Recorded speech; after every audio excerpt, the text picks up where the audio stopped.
How's it going, everybody?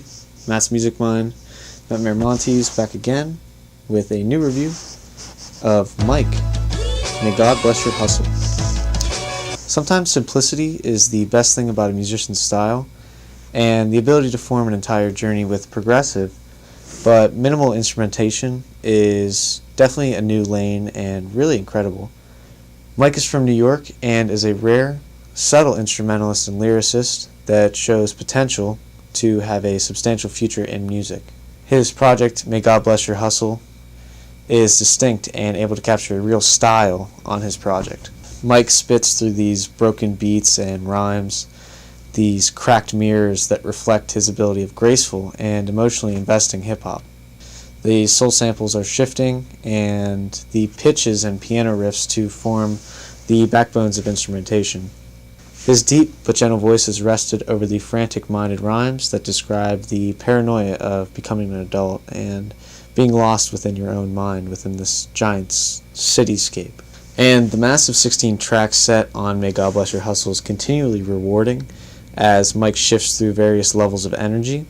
It is reflective through the section City Sense as the New York and letter racer reigns over with Mike at the street level. And May God Bless Your Hustle feels weighted at times, but releasing ultimately, as it focuses very heavily on the instrumentation to carry the listeners through the soul-heavy, very lo-fi produced sense of instrumentation here. And in a manner of expression, Mike takes these incredible strides towards the deep end of atmospheric sound that is relying heavily on the echoes and busted pianos of yesteryear that move Mike ahead, light years ahead of the competition here. And throughout May God Bless Your Hustle, there is this overwhelming sense that the production is very heavily influenced by someone like Earl Sweatshirt's newest material that takes notes from the sequencing of soul music and the rebranding of his voice and really the way that Mike can manipulate the sound to become something entirely different and form his own ways. But with the verse from Wiki here, it's really shown that Mike has the New York background behind him and the East Coast background, but the way that he manipulates it to stand in his own light is incredible. And Mike really does show a substantial sense of ability here, especially when he's moving into different tracks and the segueing motions, and each track never really feels as a standing monument, instead as a piece of the puzzle to the many different journeys on May God Bless Your Hustle. The puzzle here is really the way that Mike can reframe his mind inner workings and form this sense of ability behind his music.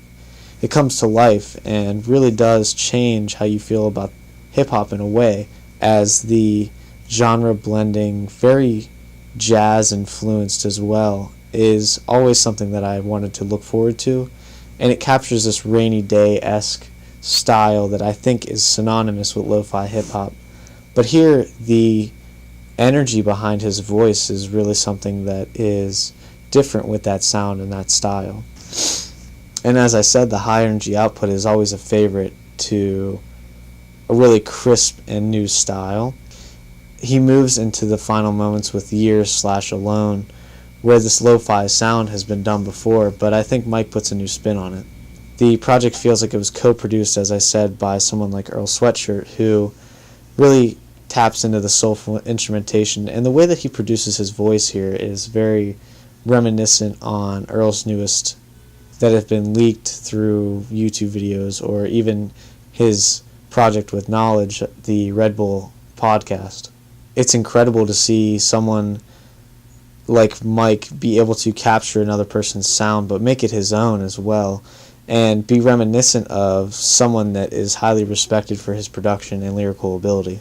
And this is where Mike is incredibly insightful and quickly becomes grateful, classy, and continually substantial throughout May God Bless Your Hustle, and really throughout his career.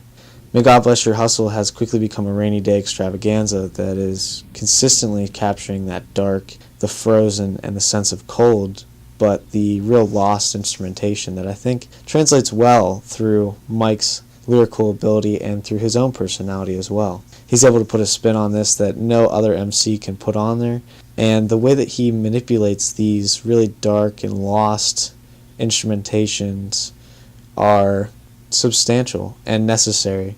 Thank you guys for watching. This is Matt's Music Mind with Mike. May God bless your hustle. I really enjoyed this album. I think that he captured the lo-fi essence well and changed the script up a little bit without changing it too much to become something entirely different. He is interesting in the way that he can manipulate this sound, but also in the way that he can capture it and make it his. So thank you guys for watching again. I appreciate it, and I'll see you on Wednesday with a brand new review.